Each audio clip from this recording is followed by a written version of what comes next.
This is college football at its absolute best. Yeah, they had us the first half, I'm not going to lie. Oh, could be Wayne. I think I got my swagger back. Oh.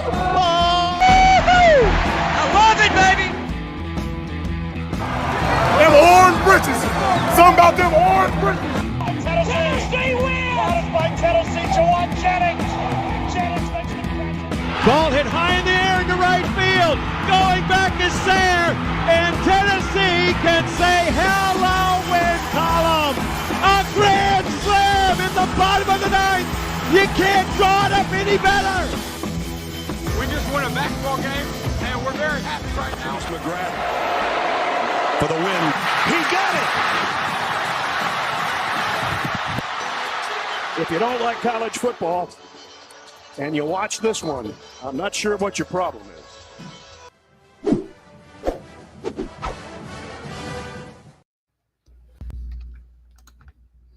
Reddit did to do, and welcome into More Important Issues. It is Sunday, June 25th.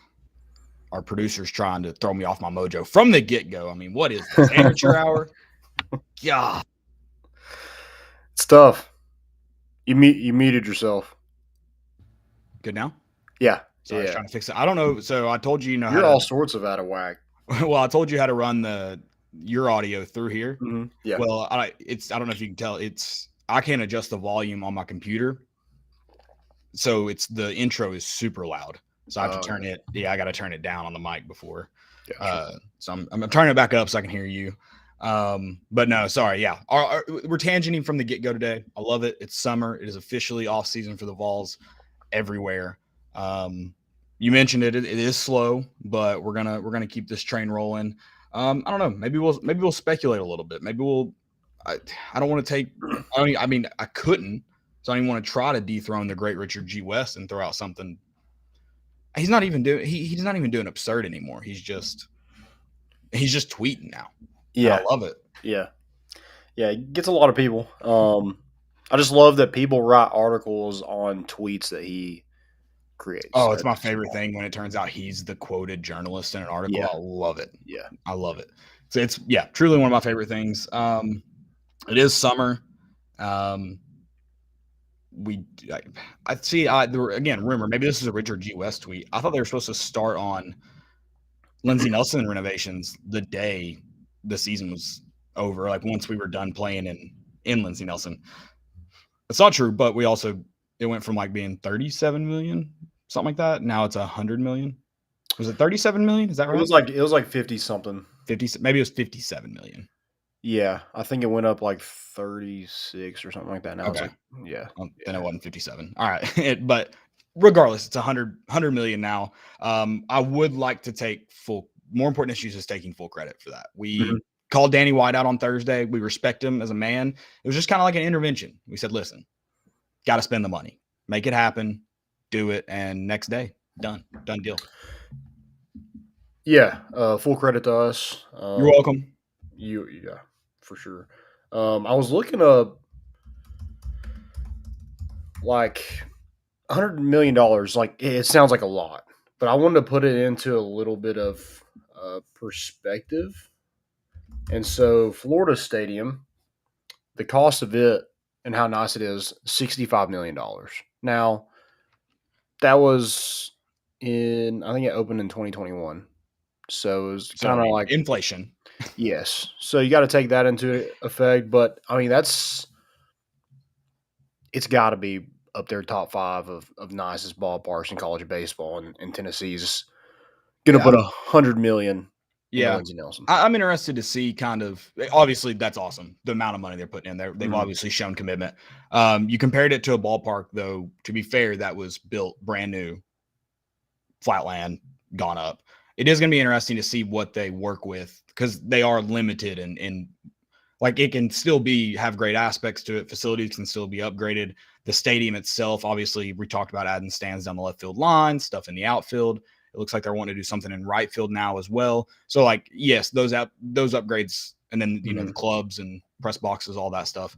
But it's not as simple as like Florida's in a way or anybody who builds a the Smokies ballpark that's going in. Like that is a little bit simpler because you're starting fresh, whereas you are kind of limited in what you can do because it's a renovation. Now I think the layout of Lindsey Nelson, it kind of naturally lines like it's ballpark, but like it's you don't have to necessarily use the outfield. I'd like I don't need it to wrap around, if that makes sense. I think it's That'd be cool if it did. Yeah, but yeah. Oh, I mean, that'd be very cool. But like, I don't think you need to. I think there's you have the that porch. Rock. Well, I'm talking about in the background past the train yard. You don't see that. So like, it's not it's not ugly or anything. But yeah, I think there's cool aspects. You have fraternity row right behind it. Like that, I think is. Listen, we got to give credit where credit's due, and where Lindsey Nelson's come. The legends of Lindsey Nelson, like. Huge part of that. And I don't know if they show up if it's not right behind their fraternity house. Yeah, and like I guess the fan base of Tennessee baseball just kind of outgrew the stadium because like now there's like no parking anywhere. Like if you're getting to the game like an hour before, like you're not finding a spot anywhere. Right. So. Yeah. I told you, I think it would be really cool. Again, like how I'm interested to see what all they do. Like, because I don't know what it's going to take a really creative person, more than just an ideas guy. We're ideas guys. We can be creative, but ideas are ideas.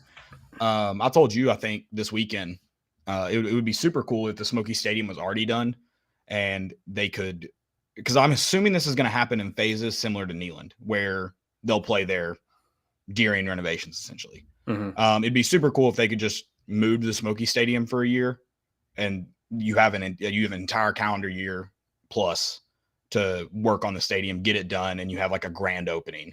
Obviously the Smokies, they're not going to wait to get started, so that's not going to happen because Smokies isn't going to be here. 2024, I think. Did we ever figure that out? Dylan, see if you can look that up. When are the Smokies expected to be playing in Knoxville? And then add a couple months onto that because we know they're lying. Yeah.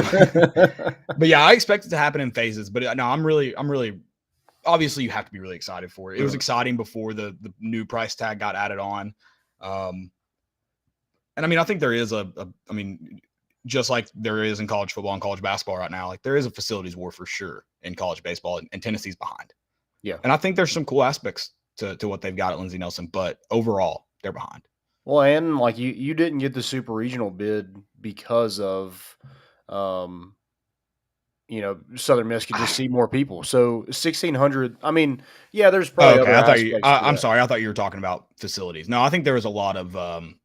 I do think you're right that facilities played in a part where it was like Knoxville had to be something like Florida had or Mississippi State has at the Dude or Alex Box for them to go, yeah, we're going to Knoxville right away. So yes, I do agree with that. But I think there was more at play. Like if you had a little bit better facilities, it probably still goes to Hattiesburg. Yeah, I think you needed to have more seats so that they can't ever use that against you ever again. Right. So add more seats. So you're adding, I think, 1,600.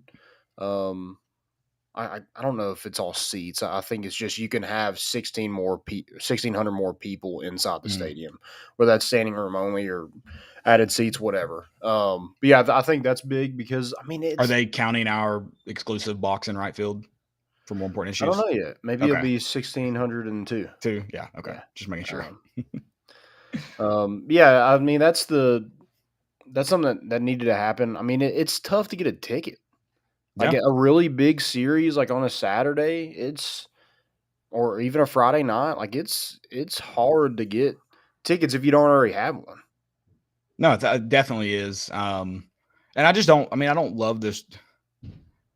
It just kind of stinks too that it's so small and good for the baseball program. Like this is just part of being good. The season tickets take up the entire stadium. Like the only way you can get in purchasing a 1-game ticket is sitting in the bleachers in left field.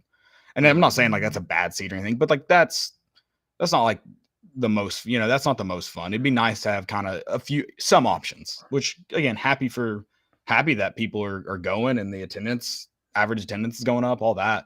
But I think there needs to be more options for like you said, you shouldn't have to have season tickets to get a ticket. Yeah. Yeah. Now to be guaranteed one for Vanderbilt, sure. It's kind of like the same thing as like the Alabama football game. Like if you really want to go to this game, if you want guaranteed for this one, season tickets, that's totally fair. or you're paying Yeah. a lot of money for it. Right.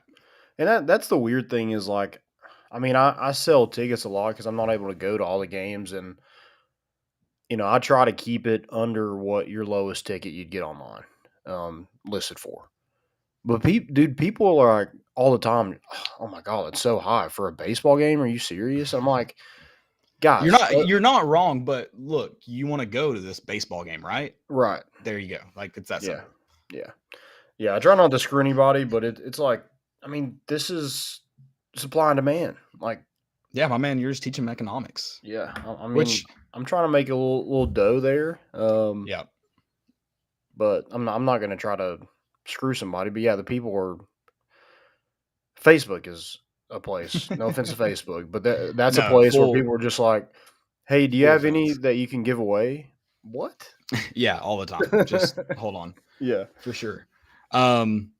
Yeah, but no, I'm super excited for these facility upgrades. I mean, I know we're talking baseball, Lindsey Nelson, because that just got announced. Tennessee, I don't know if it's just because things cost more, but they also had to request. I don't have that exact figure on me. They had to request additional money though for the Neyland renovation phase as well. Mhm. So things are going up. NILs, renovations, like, hey, it's trending. And we already had a question about that. And I mean, the funny thing is people know rumors. People are making what I would call like safe assumptions. I get not safe assumptions, but like logical assumptions Mhm. about the Chase Burns stuff. So, but no one, I don't know anything. Landon, I don't think Landon, unless Landon's about to drop a bomb for me. Landon doesn't know anything. So He's gone. he left. Like, Or you're just saying like he's gone. he Yeah, announced it? No, Or he's not announced. You just know it. Yeah, he's gone. I think we'll all find out Monday when the official papers can Do actually you get filed. know where? I've heard TCU is the place. Interesting. Yeah. So, Well, that sucks. I mean, it's. I don't want to sit here and say like I guess anything is possible. Like I guess he could technically still come back to Tennessee, but it's. I don't know. I feel. I mean, there's no reason to leave. So it's just like you're getting paid to play. That's what's happening. The one thing people feared with NIL and the transfer portal is happening. I mean, you have a guy that literally pitched in the College World Series with the best pitching coach in America and is headed to a Big 12 school, which I'm not hating on the Big 12, but there is two SEC schools playing for a national championship right now. So I think that is kind of head scratch. It's just stupid, honestly. I mean, it's like you're an in-state kid.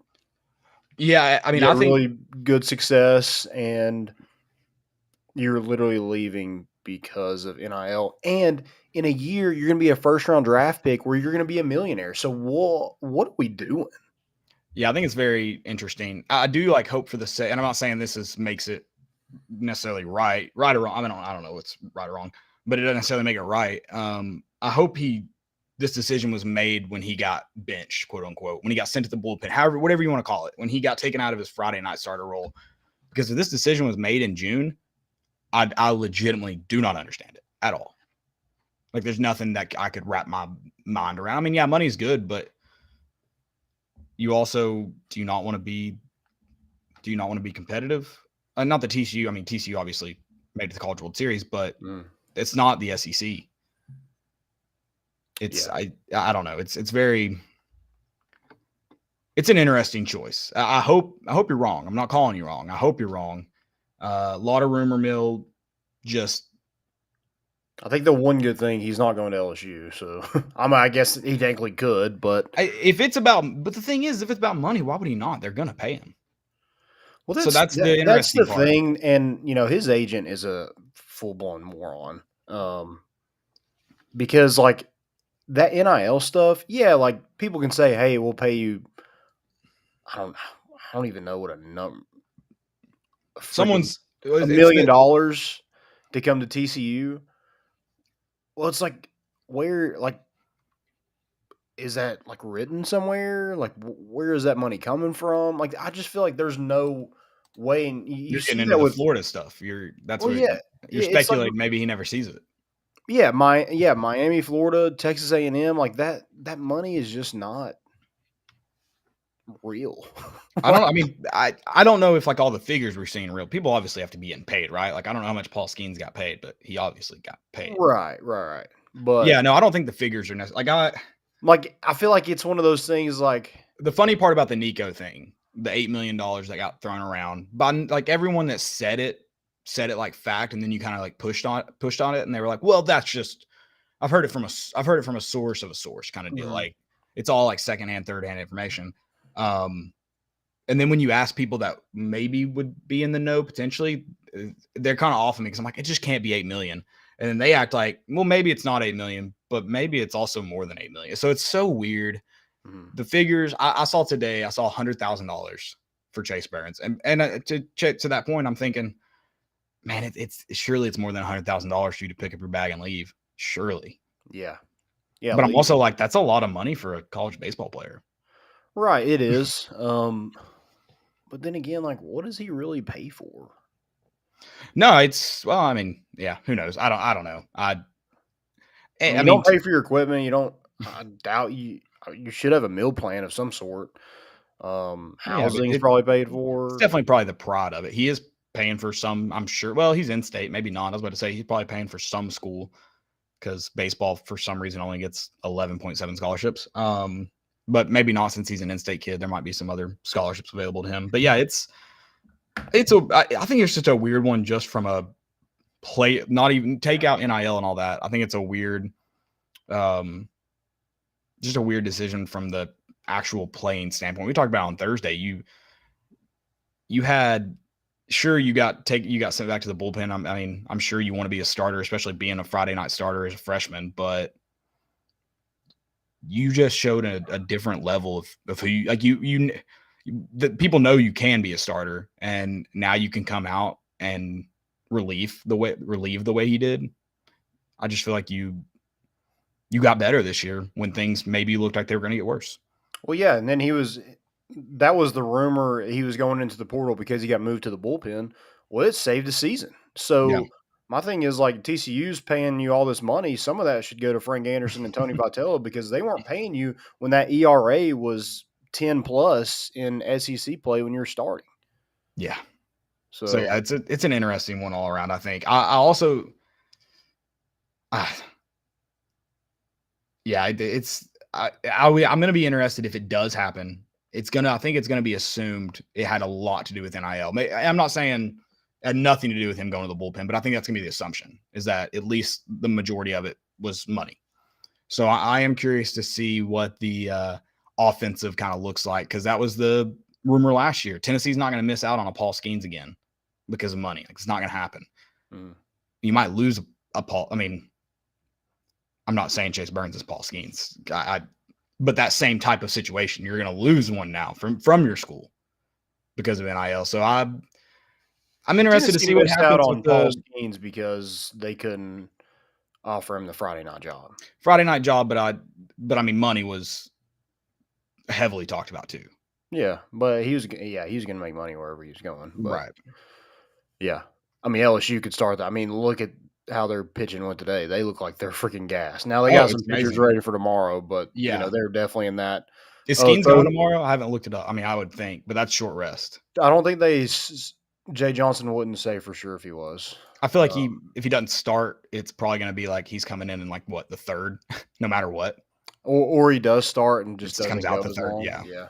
Or he probably goes longer than that, but yeah. Jay Johnson's good. He'll throw 200 pitches tomorrow. Right. Which I'm not saying, however you say his name, the guy that just absolutely shredded us. I'm not saying he's Paul Skeens level, but after that walk-off on Saturday night, I said, well, LSU just won the national championship. They get Paul Skeens on Monday, and in some capacity, they get Paul Skeens. And then Florida rolls off 24. I'm maybe the bats are alive. Maybe it won't matter who's pitching. Yeah. And then it was also just, and I'm sure there was some just, let's get this game over with. Some of the errors committed by LSU were hilarious. Like, they're not top 10 plays. They were hilarious. They were Bad News Bears level. Yeah, they have 5 errors today. Surely at least. But yeah, Yeah, I mean, I'm sure I think all of them. I think the first one came, they were down 11. So I'm sure there was some, or 11-3. So I'm sure there was some, let's just get out of here. Mm-hmm. Yeah. Yeah, I just think the whole Chase Burns thing is just odd. Don't It's very really get weird. it. I mean, maybe there's just something about Beach High School that just, your I first can't. couple your first couple years are great, and then after that, it's you go somewhere else. I guess I wish him the best because he did play for Tennessee, but I'm also in the boat. It's like I kind of hope he sucks. If he doesn't go to LSU, I will feel better about it. If you go to LSU, you're getting the Henry To'o treatment. I'm sorry, it's gonna happen. Yeah, agreed. So I mean, at I least guess 1 year. that offering plate TCU's got must get pretty heavy. Yeah, I mean, for also credit, I don't know exactly what they've done, but to play in the college football playoff, I know you got absolutely demolished, demoralized. People said, "Do I even want to play if that's how I get beat?" Which is funny. I don't think I've ever heard that debate, even in some of the ugliest national championship games. I don't think I've ever been like, "Should we have played in this game?" I don't know, but they did do that and then made it to the College World Series as well. So, yeah, I mean, I don't know. Maybe that offering plate is heavy. I don't know. Not sure what's And happening there, but that's just a weird spot. I get their coach is younger, they got the facilities. They do have recent success, but other than this year, I don't think they've made it out of regional for a while. well, that's like you said. It's probably TCU. I'm like, that's crazy. That's TCU looked like a smokescreen to LSU to me. It looked like they just kind of threw that name out there just to be like, no, it's LSU, but we're keep gonna them off act the like scent. we're gonna act like we're shopping around at least. We're not gonna Yeah. act like Jay Johnson offered me $100,000 after I got shelled by them on Friday night. Mm-hmm. Yeah, I just don't really understand it. I mean, it's not like he was. It's not like the dollar signs. Now it might be a substantial amount of money that he's getting at TCU, but I can't imagine that number is just massively bigger than anything he was going to make at Tennessee. Now maybe the offer is, but the actual money that's I mean, I feel like NIL is just a pyramid scheme. It's like, hey, you start out this amount of money, but you have the potential to make this amount of money. I feel like everybody highlights that potential that you can make. It's reality, commission, baby. Yeah, no one's going to get that. It's just commission. Well, your base, we won't show you your base. We'll just show you your potential earnings. Okay. Yes, for sure. Yeah, I don't understand it. And I would probably understand it more if the season doesn't end, especially with the way he played. If the season doesn't end in Omaha, with the way Chase Burns played, I'd probably be like, yeah, whatever, makes sense. Lost his job. I have the perfect meme ready when it happens. I'm glad you have the bright side of this. I mean, when you called me last night, I was like, well, Chase Burns must be gone. But no, you were just calling to talk, and I love that. Yeah, I was not okay. Yeah, no, I thought you were dead at one point. Yeah, I had a rough night. Landon's phone died. Landon's phone never dies. No, I always make sure my phone is charged. So yeah, I was not okay last night. You were okay. I was okay. Clear, you were okay, but not okay. Yeah. That's okay. Yeah. Okay, so I'm back though. You are rejuvenated. Got some water in me. Got some breakfast this morning. You didn't go to Stir though, did you? No. So you messed up. Well, Raven already bought the breakfast vouchers for the hotel. I know you said it's a nice hotel, but that just sounds not. That sounds like Motel 6. A voucher? Breakfast vouchers? Yeah. Well, it's like, I mean, it was a full breakfast. Like, it wasn't like a continental breakfast. It was right, and that's why you need the voucher. But saying that makes it sound like, yeah. Here's this piece of paper. Come down whenever and get your bowl of soup. They got to keep the homeless people out, so they got to make sure you're staying there. I think there's a whole episode of Shameless where Frank does that. So yeah, I would have destroyed a waffle, but they didn't have waffles. Honestly, I have no clue. I just got bacon. Whatever Raven said she got, I got the same thing. I was just not in a good place to be reading a whole menu. Okay. But hey, Chattanooga's fun. Well, except that one experience, but great time. No, Yeah, I had a good time. did you go to Reagan's right down the road from you? Literally, we went to that. We stayed that. We went to tailgate. We went to that one place, Okay. and then came back to the hotel. Wait, went to one place. Westbound Honky Tonk. That's where the party was at. Oh, okay. Yeah. Gotcha. Okay. Yeah, I'll be okay if I never go back to that place ever again. Westbound honky tonk. Yeah, no. Oh, okay. I thought you were talking about Chattanooga. I was like, no, we're going back. We gotta go to a Lookouts game at some point. Where's Especially the when stadium Lookouts closes. in comparison to where I was at? Ooh, a little farther south. It's on the river. Okay. Or not really on the river, but like close to the river. There was just a sign right outside my hotel room that had the Lookouts. Yeah. Like an old school painting. They're about to outside the hotel. move. I don't know where they're about to move. So that stadium, which I think outdated, all that good stuff. But it's cool. It's like right there on the interstate. It's a cool little stadium. Okay. So we'll go there. We did get ahead. We tangented because we are a tangent show. Mhm. I think we need to change our description of the show. We like kind of talk sports, but mostly now the good news is today we tangented through the intro into sports. So that worked. We're getting better. But I say all that to say, I do got to tell you guys about our good friends. We just got ahead of ourselves. They won't mind. They're, like I said, good friends. Yeah. I do want to give a shout out to Underdog, though. Underdog is Knoxville's best sports collectible store with a wide selection of UT cards, autographs, and memorabilia. Whether you're looking for a Peyton Manning autographed helmet or the most recent Topps baseball card release, you'll find it at Underdog. The shop is owned by UT graduates and proudly supports UT sports by hosting NIL events throughout the year. Stop by the University Commons Shopping Center next to Publix and Domino's to check them out. They're open 6 days a week with live YouTube shows 3 nights per week. Remember, always bet on the Underdog. Shout out to Underdog Sports. They are moving locations here soon. They're going to be in the Western Plaza. Does that sound right? Western Avenue? Something like that? Oh, it's right here. Where's it at? I have that thing somewhere. Okay, you get it. You know the address by heart. I don't need to read it for you. Yeah, Western Avenue. You guys know where to be. Mm-hmm. We'll see you there. That's happening soon. In the next week, they're moving. Good for them. Getting bigger and better, baby. Gotta love it. Tennessee's also getting, I guess, bigger and better for now, since Chase Burns is still currently on the roster. But did land a transfer pitcher. That's big compared, when you do lose Chase Burns probably tomorrow. AJ Causey from Jacksonville State, committed to Tennessee. Spent his first 2 years at Jacksonville State. He went 5-2 last year. ERA right around 5. 76 innings pitched, 89 strikeouts, 43 on runs.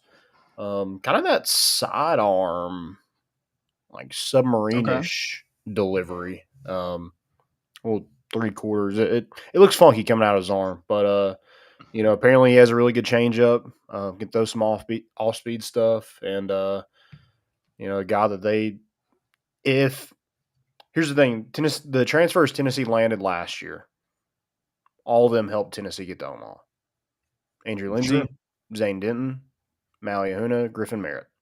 So if I don't really know a whole lot about this kid, but if Tennessee thinks they can help them win, then I'm all for it. Yeah, for sure. And I mean, I don't think they're bringing transfers in to, obviously, you just read off the ones they brought in last year to, I'm not saying they won't make them better. I mean, look at Dollander, but they're bringing them to play. Yeah. Yep. So, for sure. Well, that's big. Yeah, and still some, I know Kanan Peebles is a catcher from NC State that they're looking at. I think it was a freshman All-American this year. I'm gonna say I think he's gonna have some offers. Excuse me. I think he's gonna have his pick of the litter for sure. Yeah. Sneeds from Wichita State, right-handed pitcher, which catcher's awesome, but I would like some left-handed pitching too. I mean, that wouldn't be bad. I think I'll take the catcher first, personally. I think nothing against the guys that are on campus right now, but we talked about we need a more rounded guy. Like it was clear late. I mean, that LSU game, Wake Forest game, like we need some bats for sure. Yeah. Especially, I mean, you had Jared Dickey announce that he won't be returning. That's a big loss in the lineup for sure. Mm-hmm. Yep. And a guy who played catcher too. Yeah, awesome career, and hate to see it, but I mean that was kind of expected. Like he's going to get drafted. Well, I mean, guy, like it's kind of like it's similar in football in a way. Like you do kind of, obviously you want to be able to stay, but them leaving's a good sign that your program's doing stuff right. Like that's like, it's one of those bittersweet type deals. Like good to see him go because that means they're getting drafted. Yeah. Same for Jared Dickey, but yeah. No, I mean, I'm excited for this team next year, regardless of what happens tomorrow with Chase Burns. I'll be very excited though if Chase Burns does return. It'd be nice. Again, I just think that like doing that, don't you just taint your college legacy a little bit? Not anymore. No, I think maybe obviously with the fans of the team you're leaving, sure, but no, not overall. No. I just think it's. Look at Paul Skeens. I mean, no one's gonna remember that no one's gonna care that he transferred after what he's done in Omaha in this season. Right, but that's a little different from. It would be like, okay, Tommy White was his first 2 years were at NC State. He only played one, I know, but if he played two and then went to LSU for just a year, I feel like it's different. Maybe because I mean, like TCU, like okay, let's take Maui Huna for instance. Like great college career at Kansas, comes here for a year and is gone. Like I feel like you just don't really get a whole lot of time with those people that transfer in for one season. Oh yeah, I mean, I don't think it necessarily builds your legacy, but I don't think in this day, and I don't think it taints it. No. Okay. Especially, I think it's gonna not look great if TCU doesn't work out for you either. If, turns out you are our closer now, and you go in and as a starter, and I think he did get down to a 6 ERA before he got benched. I think it was a 10 at one point. It was 6 when he got benched, though, right? It was probably 6 for the season, but in SEC play, it was like okay. 10 plus. That's probably what it was then. Yeah. And that's how you perform. Then I mean, yeah, I think there's definitely different levels to it, but just transferring in this day and age, no, I don't think it does. Now, obviously, for the fans you transfer from, yes, 1,000%, yeah. Mm-hmm. But I don't think overall. But I'm holding out hope. I don't know as much as you do, but these rumors were picking up steam at the end of last week before Friday. There's a lot of speculation now that his name isn't in the transfer portal now because they haven't officially filed the paperwork. They're waiting until Monday morning. But it was already – we talked about this on Thursday's show a little bit. Like the rumors were already out there. And then Friday, an account on Instagram with no knowledge said it's official. Yeah. And I think that led to more steam. So I do think there's like a rumor mill to it. I'm not saying it's completely rumor. I'm just saying like I don't think it's a done deal in my mind that he's gone kind of before talking to you. Just because I think a lot of the steam got picked up from an account that doesn't know anything saying it's official. Mm-hmm. Yeah. I mean, there was I don't know who the guy was today. It was 2 college baseball writers. He said, like, just to be clear, there's a chance he comes back to Tennessee, which is, I'm like, that's, I think it's just a bunch of rumors and it all, I don't know. I just don't expect him back at Tennessee. I guess he could go wherever when he enters the transfer portal. I'm sure a lot of teams are going to reach out. I mean, right. I would. Oh yeah. I mean, I'm gonna reach out for our adult league softball team, see if he's interested. Yeah, I'll pay you $5. You get a free hot dog every game. Just throw your name. We want our hat on the table when he chooses. That's it. That's all we request. Yeah. But that's something like when you see the rumors and stuff. Could he not just like put it to rest? I mean, he kind of pulled a John Gruden. It's like, can you just like say yes or no? Yeah, I mean, at least I don't think he's leaned into it like John Gruden. To be fair, he's not. He's not on TCU's campus right now. Just to have dinner with his son or something. And the whole TCU, it was I think TCU in Michigan or what that Instagram account pulled. That's literally like he follows those baseball accounts on Twitter. Chase does. So that's where that came from. So, guys, that Tennessee Athletics, it's not ran by anybody at Tennessee. It is just I know a some lot of people random person. think it's like the official account. I'm like, I don't think any official Tennessee account's gonna be like official. One of our not starting pitcher anymore. Our Friday night starter though is gone. Yeah. Have at him. Yeah, and he used to never like post anything about baseball, and would literally like, if we had a tweet, it would be copied and then put on Instagram word for word. I was like, hey man, like, I don't care like if you like our stuff, but can you just like not use it word for word? Or just he was like, and he was like, I never did that. And I sent him like 3 different screenshots, and he was just like, or just leave our logo in it because it's already there in the Twitter thing. That's fine too. Yeah, and his reaction to that was like, I have more followers than you on Instagram. Yeah.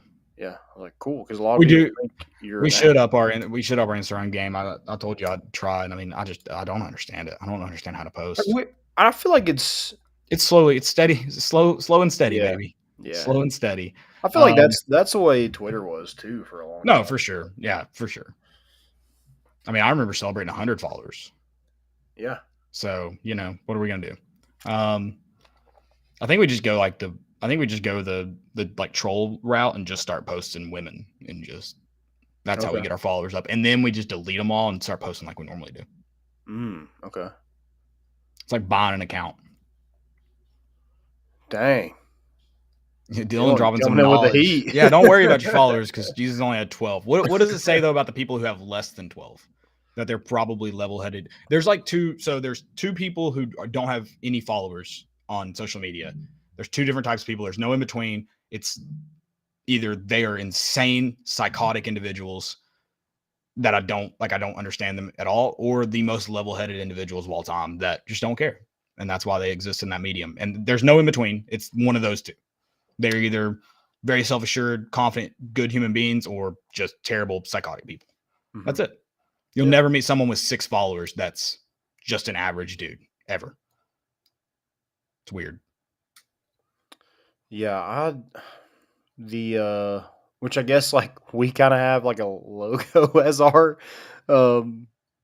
profile picture, but yeah, the ones that like just don't have a logo and just troll everybody, I'm like, I kind of respect like the people that don't. I mean, it's definitely like a burner, yeah. Yeah, I kind of respect that. They don't even go through the effort of putting a picture on their burner. I kind of like there's a level of respect to that. Like they don't put any effort into their burner other than trolling. I kind of respect that. Yeah. I hate you, but yeah. That's fine. Shout out to Vols Dix. Dedicated to one troll only, and then he was suspended. R.I.P. Yeah, in peace. A lot of people don't know I do that as a joke. I've had so many people like, do you not know what RIP means? No, I don't. Thank you for informing me.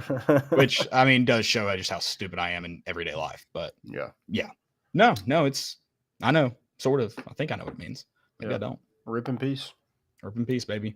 I don't remember what I ripped in peace the other day on Instagram or Snapchat, but I got 2 or 3 comments about it. So that's how dumb I am. Well, I got one the other day. I put, Tennessee's going to have one of the nicest baseball and football stadiums in the county. That's true, but I mean, I'm spitting facts. But well, you do got to consider the high school stadiums around here. There are some good ones. Yeah, those aluminum bleachers, baby. Yeah, and I think Drew Beam's dad messaged me and he was like, well, for sure the county. And I was like, damn it.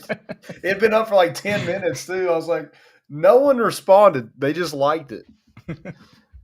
There were like 30 likes, probably 3 of them Reddit County. You're good. Everyone thought the same thing. So I should have just left it like that. You definitely should have. How many people like would have? I did delete it and change Landon. It wasn't incorrect.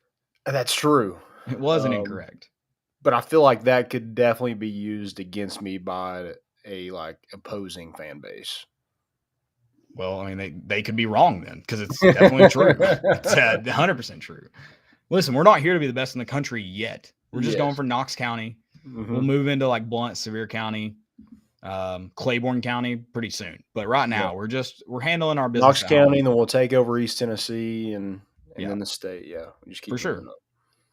And speaking of kneeling, I talked to someone who they weren't a male, so they had no reason, I guess, to entirely know. But I would guess the females that know us probably know about troughs because we've told so many people about troughs. We're pretty much trough disciples at this point. But I had talked Jesus to someone. had 12, troughs have 2. Yeah, exactly. Yeah, three's only when it's packed. Yeah. But we try to stay, apart. But yeah, they've been going to kneeling their whole life. Had no idea that there were troughs in kneeling. I was like, oh yeah, and they're about to take them out. They're about to not be, and that really pains me. So there's no troughs in the women's restroom. I feel like that's not very PC of them. Which we do have a picture of a Georgia fan taking a dump in a trough, a female Georgia fan. So we can now safely assume that is the men's restroom. We thought, we just weren't 100% sure. Yeah. Okay, so Danny, while we're on the trough subject, you're renovating. I can knock off it probably, if it's the price of government tool, it's a couple grand. Okay. One trough for me under section L, please. That's all I ask. I ask for nothing else. In the one trough. Restroom. Preferably in the men's restroom. Preferably. If it's women's, I won't be mad, but I'll be upset. One trough. That's all I ask. Save one trough. You know how they still sell stadium seats when they take them out? Yeah. How much would you pay for a trough? And the answer can't be $0. You would pay something. A used trough. I think we've already talked about this, haven't we? Have we? Maybe. I think we talked about how gross it would actually it would be one of the most disgusting things. Yeah, to you're ever acquire. I mean, you're thinking of just the person you bought it from, but imagine all of those millions of people that have pissed. For sure, and pissed on it, pissed around it, or shit. that has happened. But if you had a man cave with its own bathroom. Maybe you just go buy a trough and paint it how they had it. Maybe that's what you do. But that would be amazing to have in your bathroom at home. I feel like it would be a dangerous thing just because I probably wouldn't have it'd be in my man cave, but I don't think I would have I would get plumbing for it. I think I would just have it. But I think drunkenly. Whoa, yeah, someone's peeing in that. I'm peeing in that. Whoa. Well, I'm drunkenly you walk into Cool Beans, you go straight to the bathroom and piss in the trough. 100%. I feel like I walk home and I do the same thing. That would be a dangerous thing to have in my house. Yeah, you definitely have to get a plumbing set for it because you're going to use it, and it kind of solves. There's two things men want to just. It's kind of like dogs. We just we want to pee on things. So you live in a neighborhood, can't necessarily pee outside. You can't pee outside. If you have neighbors, tight spaces, that's not good. Men love to pee outside. It's just a fact of life. So you buy a trough for your home and you get that. So, yeah, I think the trough solves a lot of issues for sure. Yeah.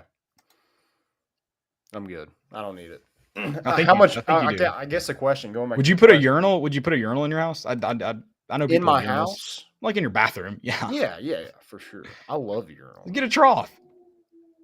I feel like, okay, I would put that in the bathroom. I wouldn't put it in my room.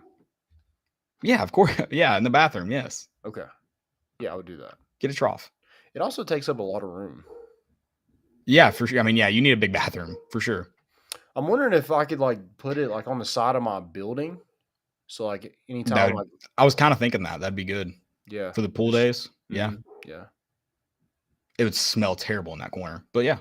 It would. I think we should do that. I'm going to Lowe's tomorrow and getting a trough. And let's do it. We'll paint it orange and white, baby. That might be the best tangent we've ever had. That was a good one. Yeah. I do still have stickers if you'd like one. It says keep troughs on Rocky Top. We need to get the stickers out where people can purchase them too. Yeah, I know. We need to figure out logistically how to do that. But yeah, keep troughs on Rocky Top. I was originally going to have a man standing at the trough in a Peyton Manning jersey peeing. That felt a little weird. So I just went with the trough on the sticker. Oh, that'd been funny. Pants around the ankles. That would have been, and you can just the tip. You can't see anything else. Just the tip.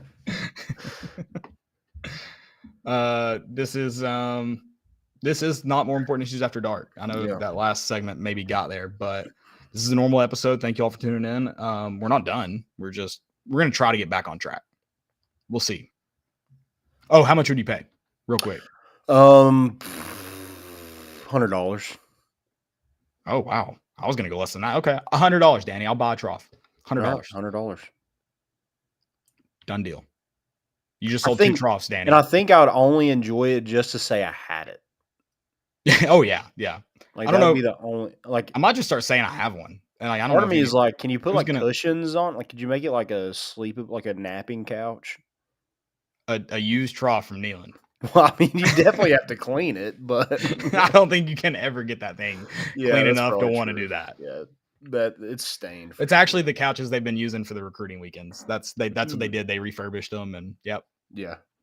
So I mean, it was like that beanbag that was at the farmhouse next to Cool Beans. Like they're like just homeless people and stuff, just like sleeping on it and stuff. Ugh. Yeah, no, that would definitely be a close equivalent.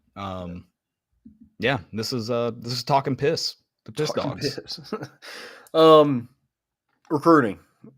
I tried to take us there. Don't you? Yeah, you did. I didn't pick it up. You did. Yeah, big weekend. A lot of people still. I guess they're wrapping up official visits until I think dead period starts tomorrow. Correct. That's when high school dead period is. I'm pretty sure they follow the same route. Yeah. So yeah.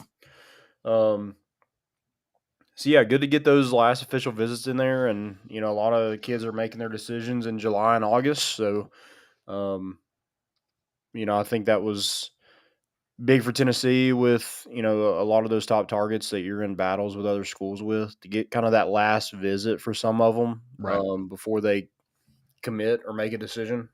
I think that's big with guys like Amari Jefferson.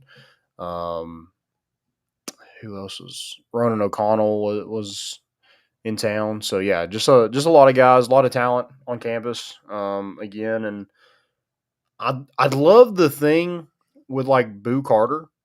Yeah, except on like him wakeboarding. Sort of. It's like it showed like he's super athletic. He's a 4-star player, but he looked not very athletic trying to wakeboard. Yeah, no, it's definitely one of those things. Like, doesn't matter how athletic you are. There's a different element to it. He didn't have his sea legs yet. No, for sure. It's probably good for him. He probably doesn't want to get up on there and get behind a boat going fast. They're just asking for a concussion. So he just did the right thing. Was it good weather this weekend? Like Saturday? Yeah. Saturday was gorgeous. It wasn't bad until like 2:00 today. Okay. And that's it. And then Friday was gorgeous. Okay. Cool. You were here Friday. I don't know why I'm telling you that, but yeah. Yeah, Fridays are kind of nice. Yeah. Yeah, because I think it's good that you're able to have those days. Cause you don't like East Tennessee, you don't know what the weather's going to be like, but to have those kind of nice days where you can go out on the boat and to the lake and different stuff like that, I think it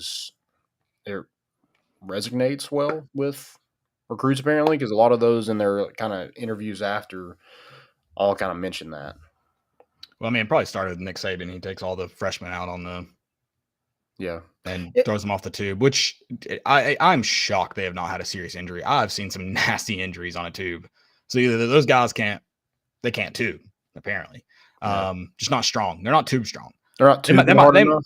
They might be able to play in the trenches in the SEC, but they can't hang on to a tube. And either that or Nick Saban and Alabama have gotten extremely lucky, because if you told me once a year they had some freshman out with a concussion after that day, I would be 0% shocked. I've just seen, like I said, some nasty injuries on a tube. Yeah, is that stitches, concussions, everything? Is that a kind of a workout for the coaches? Like, hey, if you can hang on to this tube, you can. Yeah, you skip. You can grip a football. You skip running today if you can't get thrown off. Yeah. So.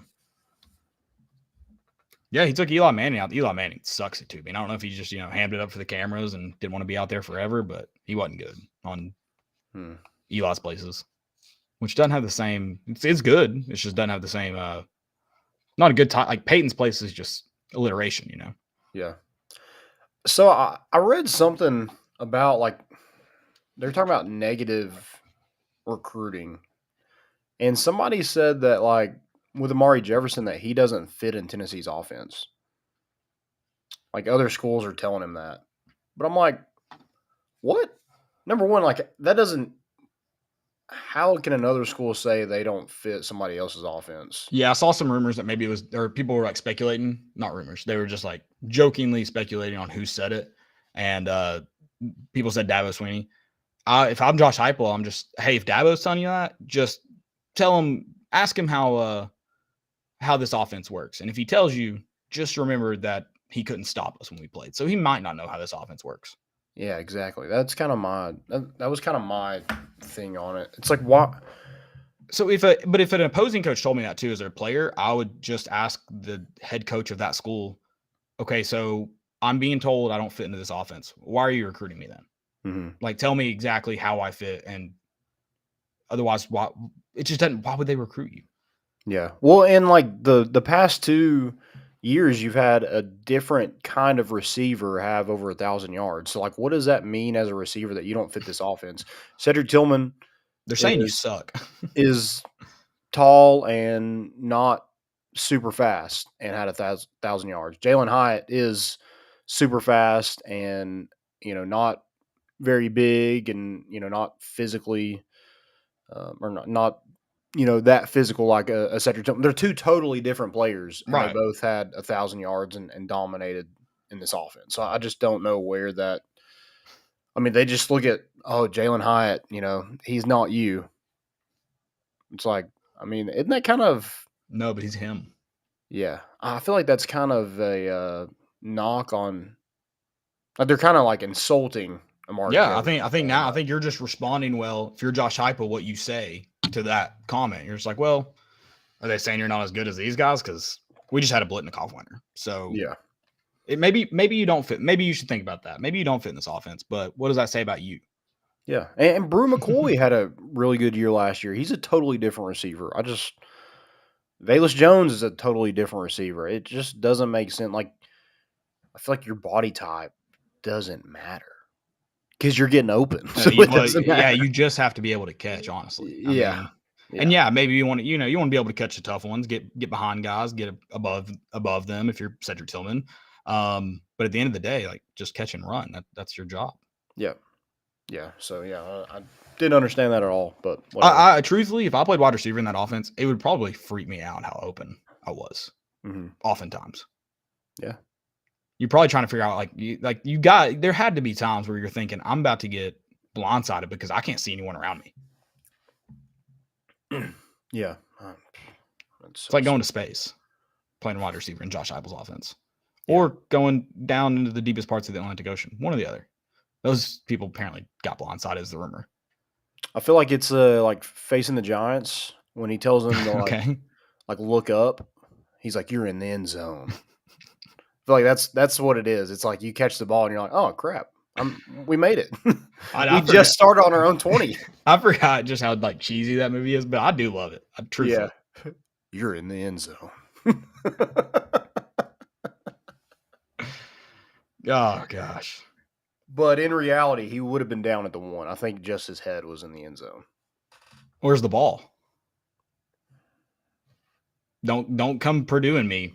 Well, I Music guess City Bowling me. Don't be doing that to me. Where's the ball at? Yeah, they definitely blew the whistle before. They probably blew the whistle back at like their own 26.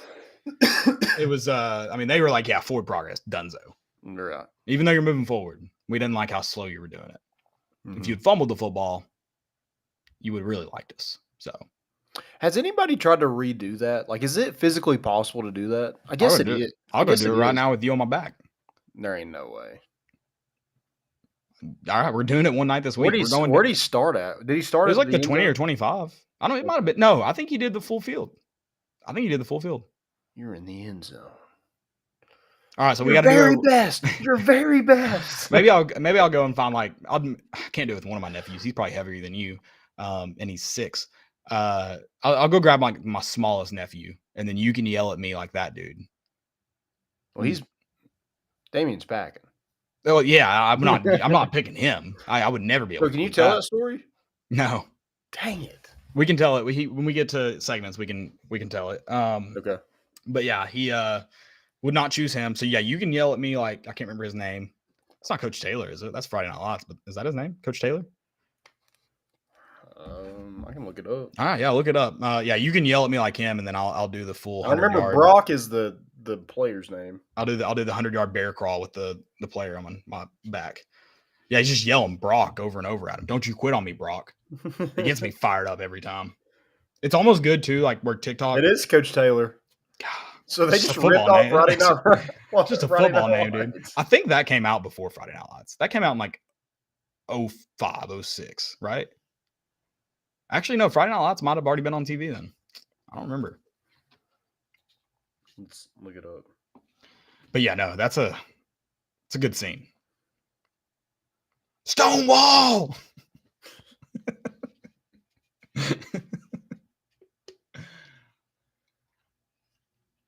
All right. They both started in 2006. Okay, so they just shared the scripts then, is what happened. Friday Night Lights not quite as Christian centric as. Yeah, I guess they want to keep it simple. Like all football movies have to have a Coach Taylor. Yeah, I actually restarted Friday Night Lights. I haven't been watching it, but I was like, I'm going to start episode 1 again. I think it's a great show. Love that show. Kind of sucks that first game you watch, Jason Street just gets paralyzed. Yeah. It's also, he's not actually paralyzed, so I don't feel bad about saying this. It's kind of funny how like the dude helicopters. Also, like, I feel like all those movies then, like some of them just kind of like, I don't know, just like go off like what another one had already done. So I think of Varsity Blues when that starting quarterback gets hurt and they put in Mox or whatever. Mox is good though. Turns out, right? He's kind of like the guy from Blue Mountain State, where he just hates football. Yeah. Well, I guess Matt Saracen ends up being pretty good, which is one of the more bogus storylines of the whole thing. Look at that kid. He can't play quarterback in Texas. This is 5A, son. Well, and Landry ended up being good at football too. And murdering someone. And that kind of just got like brushed over later on. Yeah. Which is pretty crazy. Mm-hmm. But yeah, he did murder someone. Never forget. Justice for that person. No, yeah, Friday Night Lights is wild. It's a weird show. Yeah. And like, I mean, Tim Riggins was 35 in high school. That doesn't make any sense. And a sophomore alcoholic. He was a sophomore in the first season who was best friends with Jason Street, who's a senior. They grew up together. Just strange. Yeah. Just interesting. But yeah, he's I just love that a reporter asked him, "Are you drunk?" out of practice. I mean, it is wild. Yeah, what sophomores are just getting hammered before football practice? That's what kind of school I want to go to. Well, I mean, dude, Tim Riggins he's a fullback, baby. I guess like in Texas as a fullback, I guess like you want those kids to just be drunk sophomores. A little bit, for sure. Yeah. Definitely buzzed. You can't play fullback sober. We all know that. That's right. Yeah. If you're playing fullback sober, you're probably not a good fullback. No, I don't think I trust you. I wouldn't trust you blocking for me if you were sober. I'd look in your eyes. They better be bloodshot, my friend. Or that might be like, especially in, Josh Heupel offense when it's like all spread. I feel like you don't really care. You just need them for like one play. Yeah, no, truthfully. Maybe that's a better option than being the backup quarterback at a college like Blue Mountain State. It's you're a fullback in Josh Heupel's offense. Yeah. You might just score a bunch of touchdowns too. What did Princeton fan have there 4 at fullback this year? Yeah, he was killing it. Yeah, that might be the dream for sure. I'm trying to just think of some other crazy stuff that happened on Friday Night Lights because, like I said, wild show. That wasn't the. I feel like the team goes out to a strip club at one point. I know that happened in Blue Mountain State too, actually. But I think the team goes to a strip club. Okay. All high schoolers. Yeah. Was the teacher dancing? No, I don't think there was a teacher dancing in this one. It wasn't. I need to watch Blue Mountain State. Such a good movie. It's a great movie. I need to watch Friday Night Lights again. Great movie. Did we talk about this? Which is better, Friday Night Lights or Remember the Titans? Did we debate that on this show? I think we did. Yeah. I don't need to hear your hot take again. It's fine. They lost. It's fine. I actually saw this debate the other day. I was like, yeah, well, we've already had it. I've got supporting evidence. I would like to make it clear I love Remember the Titans. Do not get me wrong. But you like to be Disneyed out. You want the feel good story. I mean, okay, love Mighty Ducks, but can we talk about the absurdity of USA beating that Iceland team? That Iceland team was talk about grown men playing in the Youth Olympics. They would have never won that game. Oh, Adam Banks shows up. Don't care. Adam Banks is a wuss. His wrist is magically healed. Get out of here. Another thing that happened in Friday Night Lights, the kind of coming out party, I guess. I know he was in a show before, like a really big show before that. But Michael B. Jordan. Yeah, for sure. And then he was in the later seasons, right? I'm trying to remember what season. Yes, I'm trying to remember what season. But yeah, Michael B. Jordan in that, and then Coach Taylor.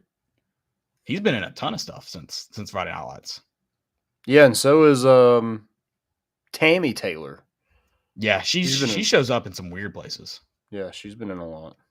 And they kind of ruin her character. Coach Taylor's character gets better. Her character gets a lot worse.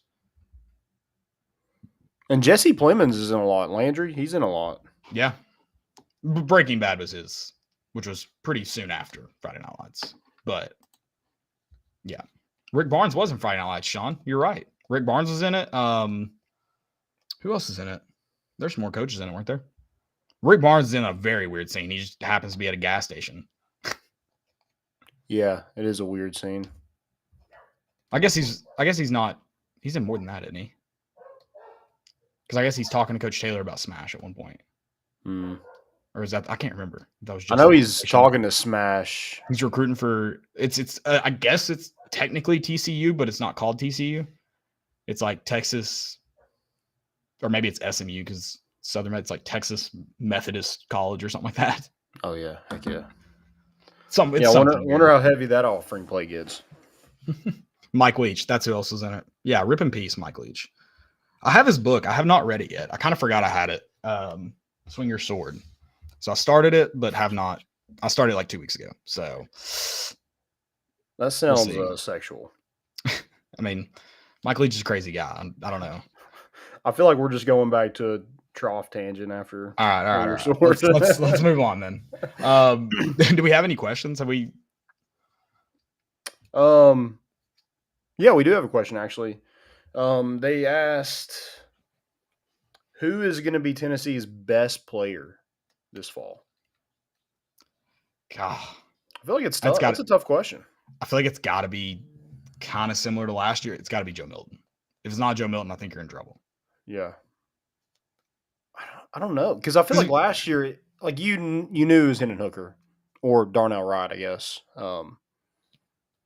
But I think you can look at. I think you can look at it a bunch of different ways. But I think if you're talking like Tennessee has a season like they did this year, that means whether they're better players or players that do more for you, like a Darnell Wright.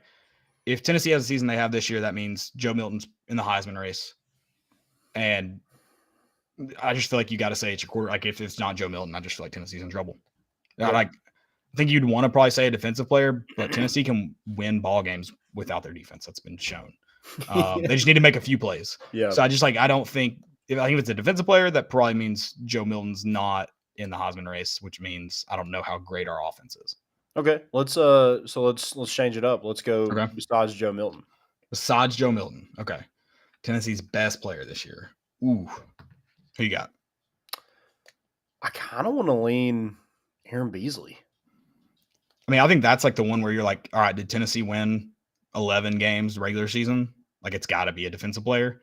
But also could go. You can go a lot of ways. I feel like Jalen Wright is somebody you could probably put in that conversation. I was gonna say I feel like it's a running back. I don't think it could be Jabari Small then. So I feel like it's got to be Jalen Wright then by kind of default. But I also feel like you could see a big season if they're willing to use him in the creative ways they did in the games that were meaningless. Dylan Sampson, which he won't have the yards of like a Heisman candidate running back, even if he has a great season, but just because of the workload, how it's split. But I could see him if they use him uniquely. I love that speed option stuff. Obviously, Hendon Hooker took some unnecessary hits in that, but I love it. Yeah. It's effective. Well, and if Joe Milton if he ends up being Tennessee's best player and they're having a really good year, that means a wide receiver or a couple wide receivers are having a really good year. And probably running back.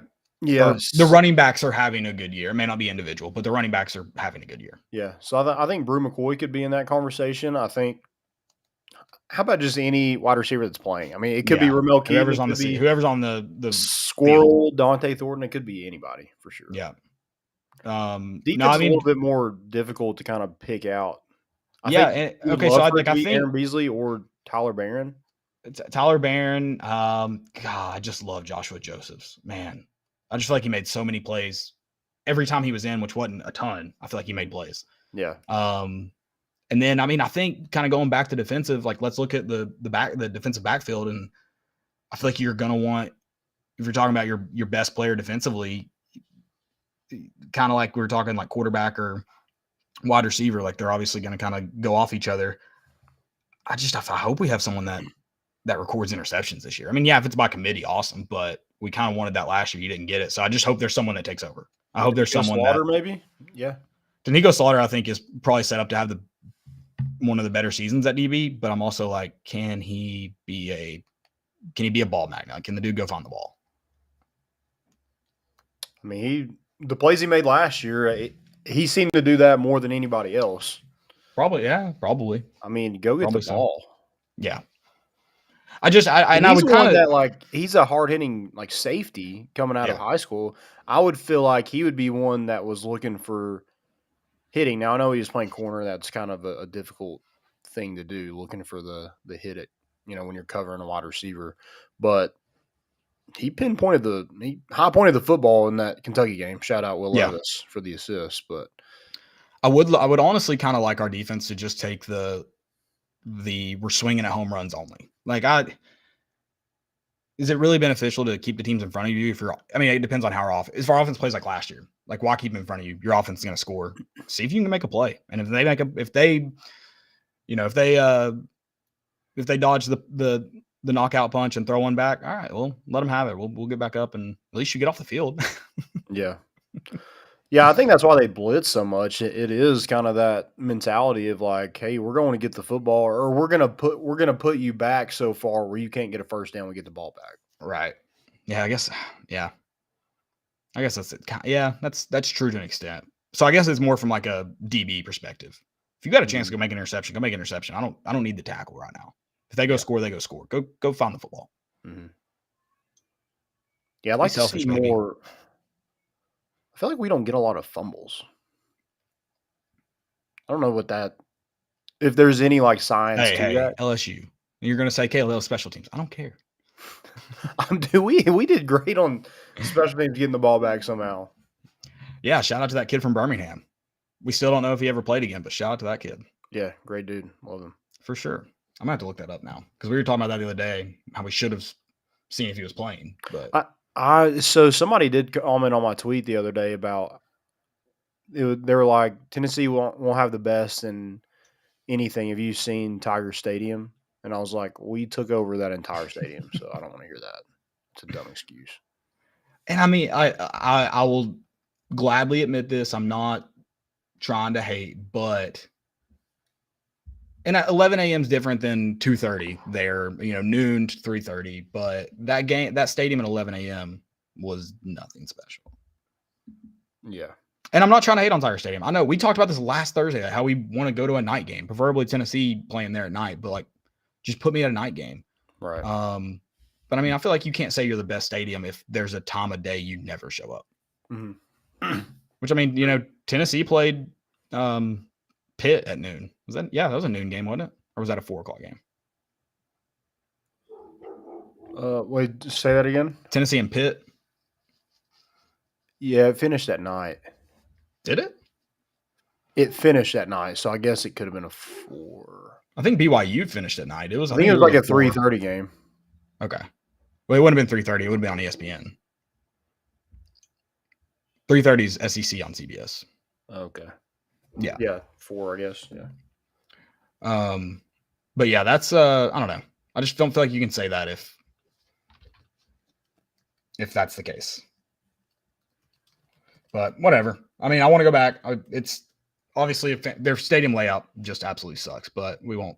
I'm not gonna harp on it too hard because I do respect it. Okay. LSU. Yeah. Yeah, getting up to the top section was, I mean, I feel like I ran a freaking marathon. Yeah. When I finally got to the top, I was like, "Is this never ending? Are we stuck in a time loop?" And then the same thing happened to me at freaking Totten Stadium because they had half of it closed off. Made me so mad. It was 3:30 ABC. Okay. Oh, 3:30. Oh, okay. I guess it was on ABC. That's why. I mean, you can't find that anywhere. I guess, yeah, that was 2021. I don't know why I was thinking that was older. All right. Well, no, it was noon. That was. I'm talking about last year. Sorry. Oh, I was talking about in Neyland. Noon. Oh, yeah, okay. It was a noon game, and it was a great environment. Yeah. So I don't, and we ended up losing. So yeah, LSU, no excuses for 11 a.m. Like I said, I didn't expect it to be a night game in Death Valley, but yeah, it was a good crowd. It was golly, I guess I was just like a lot of Tennessee games I've forgotten. Yeah, we checkered Neyland that game. Forgot about that.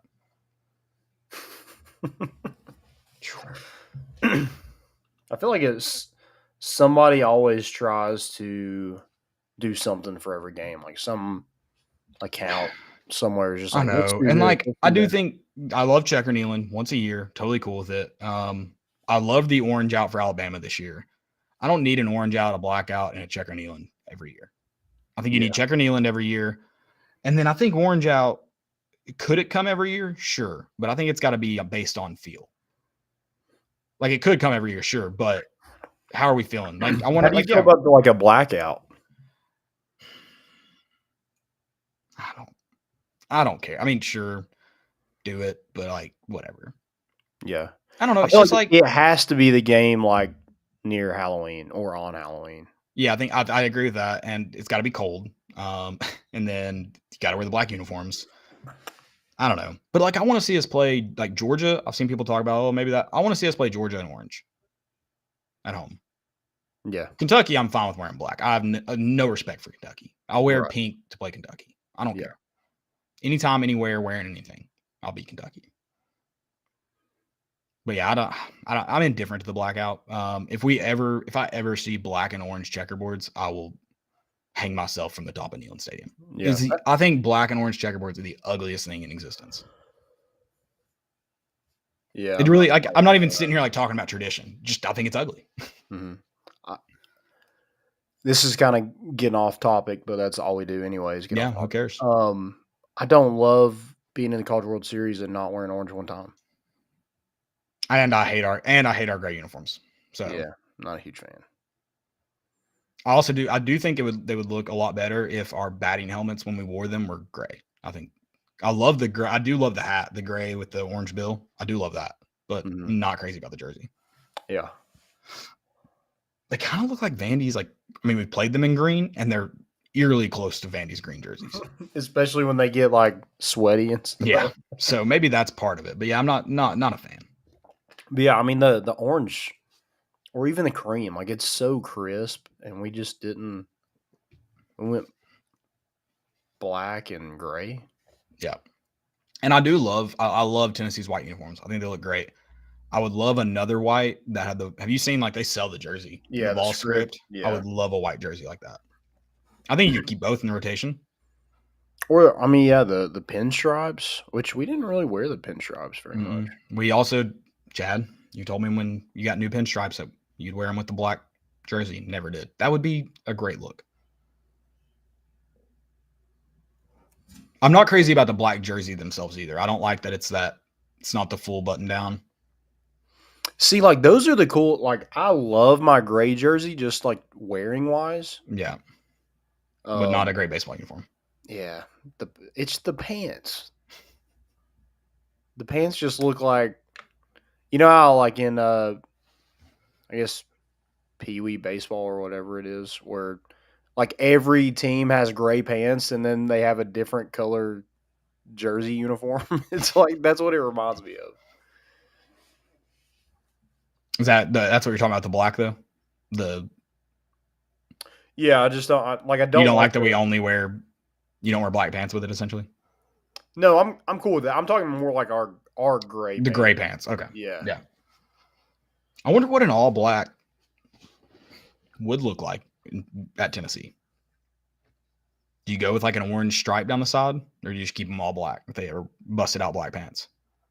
Well, see that's one thing. I like the light gray pants. I think those look a lot better than our smoky gray pants. I'm not crazy about either of them. Really? Mm-mm. I do think it looks kind of Pee Wee-esque compared to like white, like just clean white or the white pinstripe even. Yeah. I mean, I feel like with those gray pants and the orange jersey, like I think that looks fine. But I don't like the grout fit. I'm not crazy about it. I think we need to bring back those ones that we had, the Adidas, the throwbacks. They're kind of ugly, but I kind of like them. The softball looking ones. Yeah. The Astros had them. Mm-hmm. They may still wear them. Yeah. Yeah. I think we go to those. A lot of orange going on in there. I didn't love that. Yeah, it was definitely an interesting one. I've got one somewhere. All right. Well, got another friend to tell you guys about real quick before we move on to segments. Check out our good friends at Knoxville Tours. They have tours you don't want to miss. If you give them a call today at 865-688-6232 and mention more important issues, you will get an exclusive offer on their 5-day MLB tour. This offer will include 1 night in Cincinnati, 3 nights in Chicago. It'll include 3 tickets to 3 different baseball games, stadium tours, a city tour, and much more. Give them a call today at 865-688-6232 for more details on their August 4th through 8th motor coach tour. Get to see the Reds versus the Nationals. You get to see the Braves and Cubs, and then the Yankees and the White Sox. So 3 really cool places to watch some baseball games, and they're going against some, a lot of Tennessee fans or Braves fans, some Yankee fans out there, maybe even Reds. Who knows? So yeah, go do that. It's a really cool way to kind of visit, some more. Why do you not mention the Cubs though? Why did you just left out the Cubs? They've won the last 10 out of 13 or 14 now. Like you just no Cubs fans, you don't think? I mean, there might be some. They're probably there's a good amount of overlap here. I think thanks to the Smokies being their AA affiliate. Yeah, there is overlap. Yeah, there's some. So I don't know what you're a butthurt about for that, but well, and you might get to see Crochet for the White Sox. That'd be cool. Yeah. So Denzel for the Reds. We haven't talked about it, I guess, since it was like official. What's going on with Ben Joyce? I know he's not playing in the stadium tour, but we talked about him last time. We talked about him. He had just gotten injured. I don't think it was as bad as they thought it was going to be. Okay. Let's see. Let's look it up. Yeah, the Cubs are just 3 games back from the Reds. What do you get out of here? All right. He just had swelling in his, he had numbness, and so they thought it was like his elbow. They thought Tommy John. Apparently, it's not Tommy John. It was like a right hand irritation to something. I don't know. Interesting. Okay. Well, I mean, I guess that's good. So yeah, I guess he should be back soon. What if he had Tommy John again? What would he be throwing? Like, is he coming out throwing like 112? Yeah, probably. Could you imagine if somebody barreled that up, what the exit velocity would be? Not as far as, God, what's his name? Dude that pitches for Florida. He hit one today. It was, I think it was 112 exit velocity, but it was like a 50-degree launch angle. It was insane. He hit it so far and high. Tommy White's walk-off, by the way, it cracked me up that, and I'm sure in that moment you're just like, you're not willing to call it a no-doubter. The sound and look of it, no doubt, like gone. Yeah. I think he ended up like 7 rows deep. But everyone was like, oh, and I was like, no, gone. Which I guess in that stadium you do have to question some, but that one sounded pretty sure. Yeah. Yeah. What an interesting game that was today. And that was the first ever extra innings home run. And was it Omaha or was it just at TD Ameritrade? The most runs? No. The first extra inning home run it might have been at TD Ameritrade. It might have been in College World Series history. I don't know. Dylan, see if you can look that up. I just saw a tweet about it today. I do know that there has been a record at Charles Schwab, and that's 30 home runs in the College World Series. Set today, I assume. Which is like incredible because most of the games were ending like 3-4 or 5-6. Like there wasn't a ton of runs scored. But yeah, a lot of these teams that were in it, you got Wake Forest, Tennessee, LSU, Florida. A lot of those teams. So much of their offense is the long ball. So yep, it's cool to see because that's definitely not a stadium that you see a lot of those home runs, but right, we're seeing more and more how. So it is Charles Schwab. What is TD Ameritrade? Did it used to be TD Ameritrade? Now I'm questioning everything. I feel like formerly TD Ameritrade. Yeah. Okay. I was like, I swear it was TD Ameritrade at one point. Yeah. All right. Interesting. I wonder when that happened. The question was not the record for total home runs. I believe Tommy White hit the first extra innings home run in either College World Series or at Charles Schwab, one or the other, something like that. All right. Are we segments? Any more questions? I don't have any more questions now. Okay. Segments. So yeah, I guess we'll do our Frank Gore of the week, and it does go to someone that I know personally. So my brother, his son comes downstairs a couple weeks ago, I think last week, in the morning, and he's like, "Dad, I didn't pee in my pull-up, whatever he sleeps in, overnight." And my brother's like, "Oh, I'm so proud of you. Like, that's awesome." And then he just goes, Are you sure? Like, it looks like there's pee in there. Just like looks puffy or whatever. And his kid looks at him and he goes, "Oh, that's just my wiener." So Frank Gore of the week, showing off. I mean, and apparently he didn't understand because he's 5 or 6 why that, to bring a scoreless tie. That makes sense. I was about to say, that seems crazy to be the only walk-off home run or the only home run in extra innings. Okay. But yeah, he did not understand that what he just said. He was just apparently being truthful.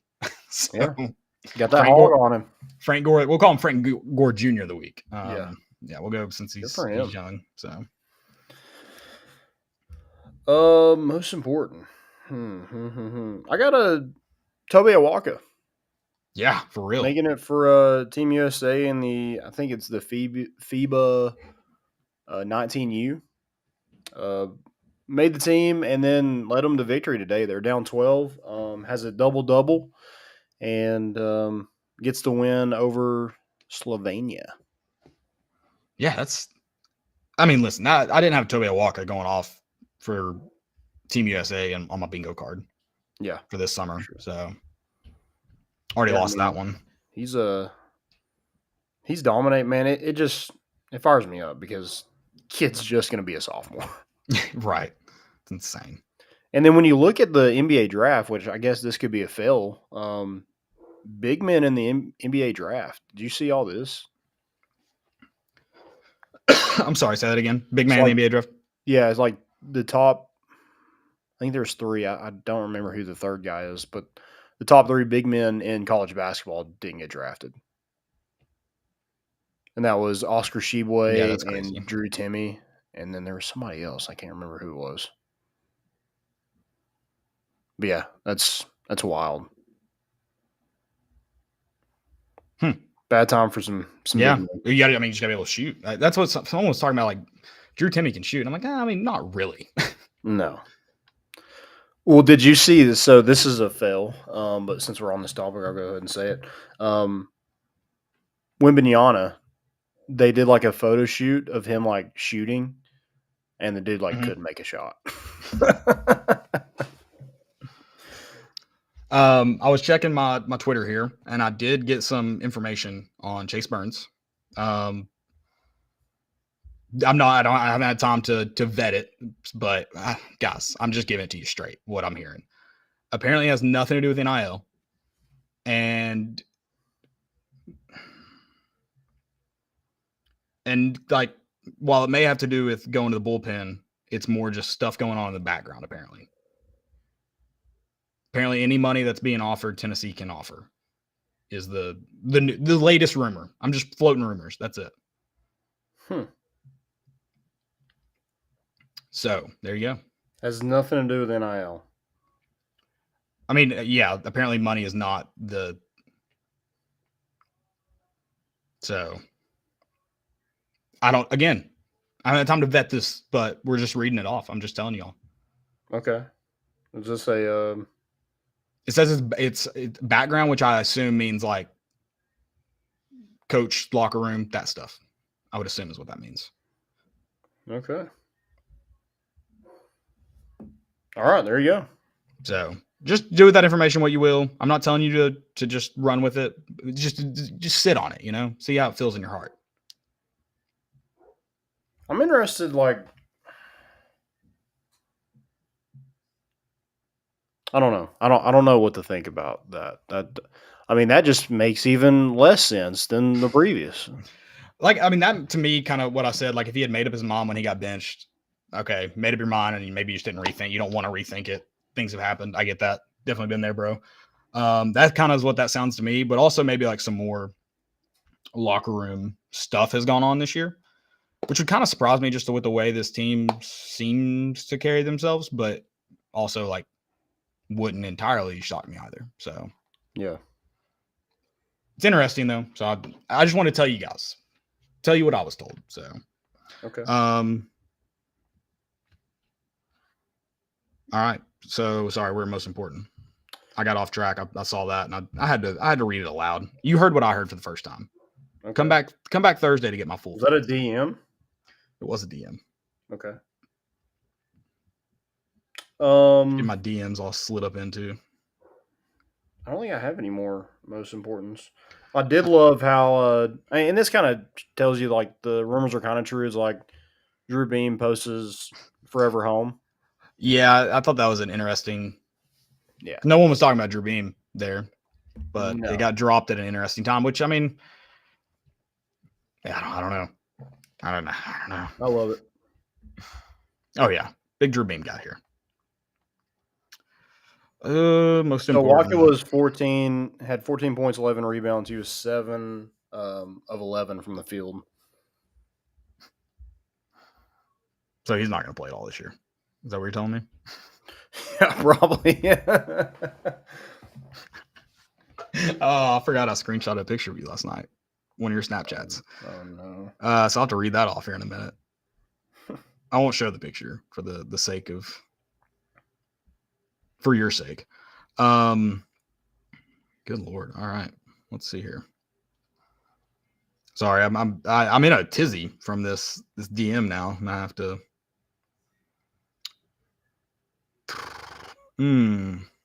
Have you been trying to follow this Russian coup stuff? Because I mean, I can't, but it's kind of like following a SEC football game from afar. No, I haven't been able to. I did get something. I tweeted something and it got. Oh, I said something. I said I need to stay off Twitter today. My timeline's filled with a bunch of rumors and people believing in a random Instagram account. And somebody said, what did they say? Yeah, like the Russian media getting at you for that.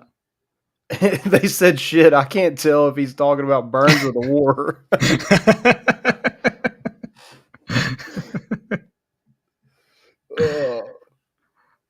Yeah, Landon's really tied up in geopolitics here, trying to figure out where we don't know where Putin's at, okay? And I can't trust what I just saw on Instagram. Yeah. Some random flight tracker. I don't know his tail number. I don't know if those videos are real because I've only seen them on YouTube, but have you seen the videos of helicopters getting either shooting rockets or getting shot in like suburbia?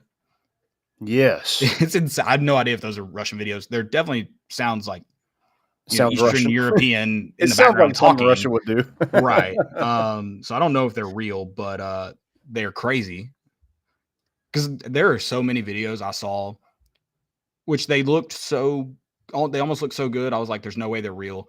But apparently there were videos during the Ukraine war that were actually video games. I was like, I didn't think they were from this war, but I also wouldn't have guessed I would have guessed they were from a movie, CGI in a movie, not CGI in a video game. Right.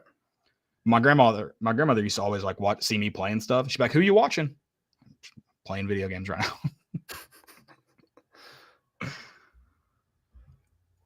Apparently that's a thing though. Like women get confused on what a video game is. Yeah, Ray gonna come in and be like, "Oh, yeah. is Tennessee playing tonight?" And I'm like, "No." I guess it is like a good guess. Like they play most of the time when especially I'm in front of the during TV. Yeah.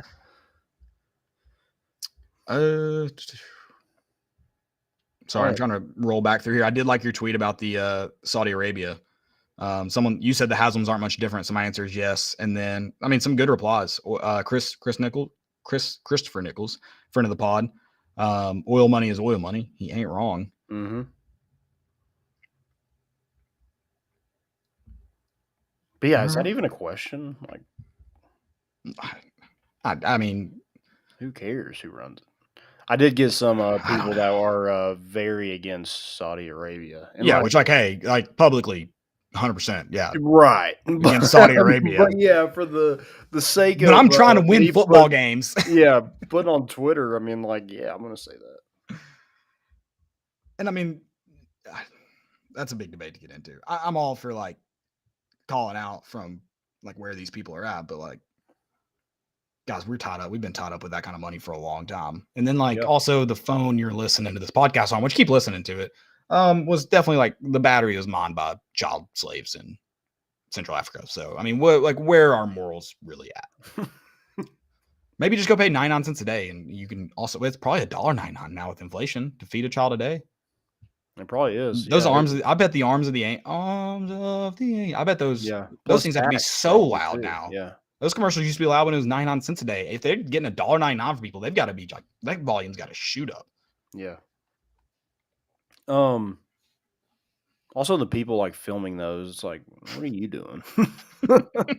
Whose job is it's kind of it was kind of like the moon landing. They do it in a soundstage in Hollywood. It's so you're good. Yeah. One more most important. Happy Gilmore.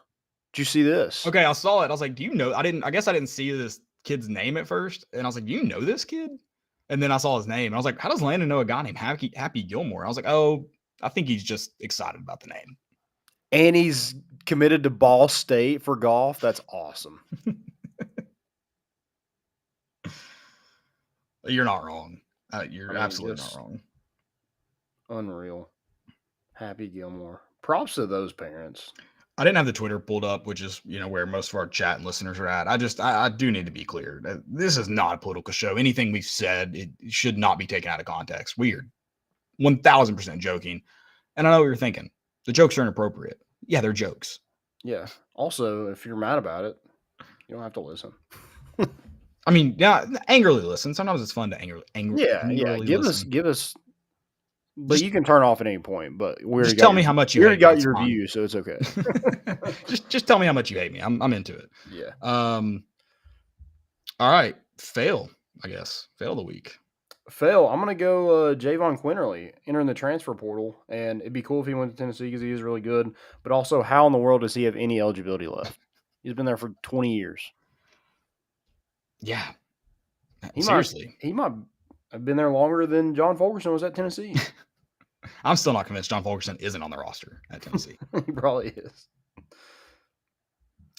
He's a GA that could suit up at any time, like South Carolina's quarterback. Yeah, that makes sense. Do it. Whatever happened to that guy? He just played one game and they're like, yeah, we should. This is why we didn't roster you originally. Yeah, is he still coaching? I don't know what happened to that guy. I kind of forgot about the story.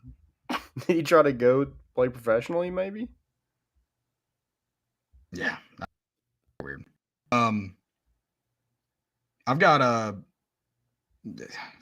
I don't even know if these were full on autograph seekers, but I mean, just parents in general. Maybe remember that you have kids and you're teaching them how to act. So Paul Skeens comes out after the Wake Forest game. And he was walking out alone and got in a van with like some other LSU like employees. So I don't know if he just stayed late for media. Like, I don't know why he didn't ride the team bus back, but that's beside the point. He comes out and there's a group of like probably, I don't know, 8 or 10 people waiting on him. 4 or 5 kids, 4 or 5 adults.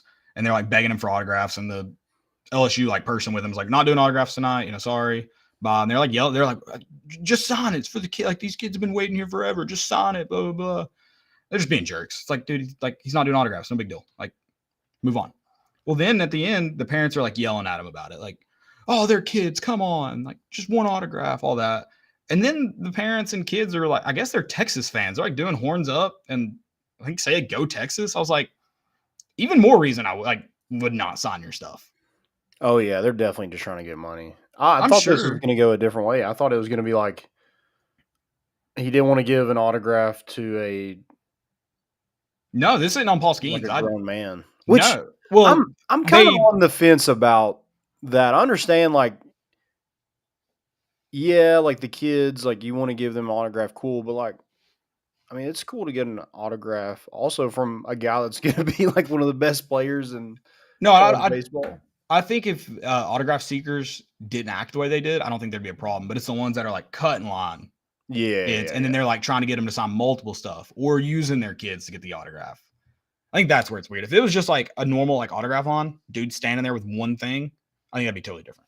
Mm-hmm. But it's the guys that are like pushing kids away out of the way or like have they're like, oh, sign this, and this, or like I think that's where the mantra for like adult autograph seekers are weird because of the ones that do that. If you're just a normal fan, I don't think you might look like that because you're an adult, but I don't think anyone's going to be mad at you about it. Yeah. Did you see where, I forget who it was in the MLB, but kid got their ball signed and he apparently like asked him like, hey, do you know who I am? And the kid was like, no, my dad just told me to like get this signed.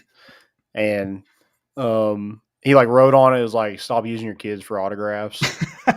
And like, and there was a picture about it, and like, that's hilarious, but it's also just like, you're going to quiz every kid that comes up to you. Like, honestly, I think they should. Honestly, I do think they should. I mean, that's, again, if the dad's like this weird dude that's like trying to make just bukus, it's not for him. He's not even a fan of the guy. Yeah, definitely really weird. But also, like, if the dad just wants an autograph, like, why not send your kid up there? Yeah. The kid's going to inherit it one day. It's his eventually. Right. No, adult autograph seekers are typically in again, it's like the foul ball guy. That dude's a weird cat. I'm not hating on everybody who catches foul balls with gloves on, but that dude's weird. Yeah. Well, it's weird if you like, catch it and then like keep it with all those kids like trying to ask. Oh, yeah, you're like rubbing it in their face Yeah. after you tackled one of them to get there. Yeah. Which, honestly, I think would be fun to do, but maybe it wouldn't be like my job. Yeah. You can't act like seek it out. Like I said, autograph seekers. Yeah. No, it's I don't know. It's just, I feel like too, there's also so many events where you can go, especially now in college with NIL stuff. You don't have to wait outside the stadium for them. Like, they're going to be signing autographs at some point. So how much do you really want it if you're not willing to pay the $10 and go through the process of doing it? How much do you really want it? Right. That's my question. Probably not that bad. Any more stupidity? Fails? Yeah. Fails. I don't think I do. I mean, I do want to read your Snapchat. So this is at 12:11 last night, this morning, whatever you want to call it. Landon sends me a picture, cannot see it, almost completely dark. And it says, there's no way my card got spelled DIECKINEDC space X.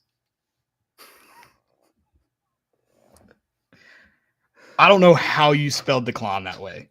I don't know how you typed the other words perfectly well, and then you use the correct there. And then decline is just a jumbled mess. With an X, so you hit the space and then put X, like, it's honestly amazing. And then you Snapchatted me you posted on your story this morning I don't know if you saw it and then deleted it or if it's still up there. Oh, I definitely deleted it. Okay. It's just me like sitting Just there you in bed, yeah. And it was at 1 a.m., something like that. I didn't see it till this morning, but it was at 1 a.m. So yeah, I got a screenshot of that too. I woke up this morning and I checked my social media immediately and I was like, what did I do? Because I know like that's one thing Raven's like, yeah, you called Caleb like 1 billion times. And I'm like, yeah, I know I do that. I know I call people or FaceTime. We couldn't get a hold of each other. We both kept calling and we weren't tag. available, yeah. So I wasn't bothered by it. No, I mean Friday night, which they weren't like bad or anything, but just random Snapchats of that band. But the band rocked. So yeah, Friday night, lots of random Snapchats. I have one fail. Barstool Rocky Top. Not a great way to start the new guy. Yeah. Just first tweet is, well, it looks like we are Tigers fans for the next few games at LSU Barstool. What? And I'm not saying, again, not saying I'm you're never a fan. I mean, I actively cheer for anybody playing Alabama football, but I would never call myself a fan. Yeah. Also, I mean, we debated who would you rather win, Florida or LSU? And I understood why maybe we'd rather have Florida win, but I hate Florida passionately so much. I think there's like part of me that would rather see LSU win it. I mean, I'm with you. I would rather see a nuclear war occur and just end our world before either of them. But yeah. Or like if there's like a Nebraska tornado that just took out the whole stadium, they couldn't play the game. Like, yeah, everyone's safe. Tornado, the field's destroyed. Everyone else is safe. Yeah, for sure. Yeah. That's what you should tweet as the Barstool Rocky Top. I like that I made you in your scenario keep everyone safe, and I'm like nuclear war, destroy the whole planet. Yeah, no, who cares? In fairness, we're all dead, not just people in Nebraska. Actually, they might be safe. They're so far away from everything. So unless you make it to the Denver airport in time, you're gone. Somebody posted like as a reply to that, they're like, they can both take this vessel back home, and it was the Ocean Gate.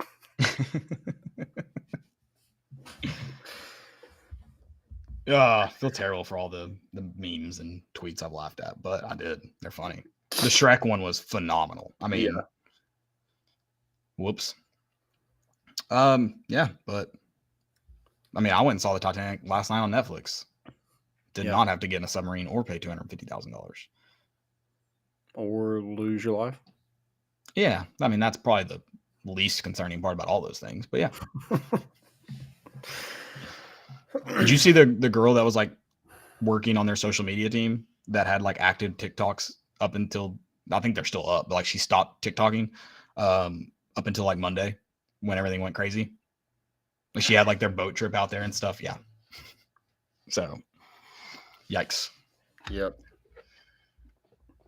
Fun times. Well, yeah. I'll have some good conspiracies for you. We need to have a after dark episode where we can just drop some crazy conspiracies. We should do like a show where we don't talk about sports. We just talk about like, I mean, I guess we kind of do that now, but where we like just talk about like conspiracy theories and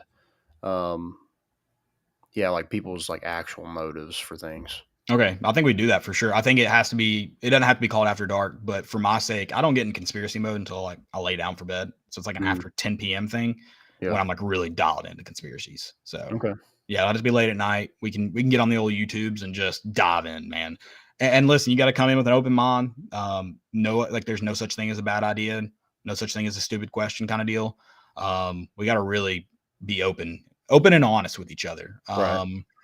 There's none of this. Like, we're not using logic here, people. Logic is not fun. So we're not using logic. Okay. I like that. Yeah, let's do that. All right, guys. Well, have a good rest of your night. Yeah. Good Monday if you're listening to the podcast tomorrow morning. Love you guys, and we're bringing the boat in, and we out.